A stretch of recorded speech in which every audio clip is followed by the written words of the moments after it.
রাশিতে আপনি জন্ম নিয়েছেন আর আপনার যা নাম স্থির হয়েছে সেটা আপনার ভবিষ্যৎ নির্ধারণ করবে তা আবশ্যক নয়। রা দিয়ে রাম এবং রা দিয়ে রাবণ, এই দুজনের রাশি সমান ছিল, কিন্তু একজন নিজের শক্তির দুর্ব্যবহার করলেন।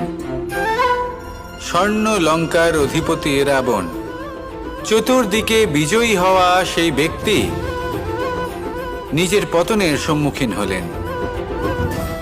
শ্রীরাম রাবণকে বধ করলেন। শ্রীরাম, যিনি নিজের কর্ম দ্বারা, নিজের পরিশ্রম দ্বারা ঈশ্বর উপাধি লাভ করেছিলেন, 14 বছরের বনবাস ভোগ করলেন, আর যখন বিপদে পড়লেন তখনও নিজের রাজ্যের সাহায্য নিলেন না। বনের মধ্যে নিজে বানর এবং ভাল্লুকদের নিয়ে একটি সেনাবাহিনী গড়ে তুললেন এবং রাবণকে তার কুকর্মের শাস্তি দিলেন। তাই সর্বদা এটা মনে রাখবেন,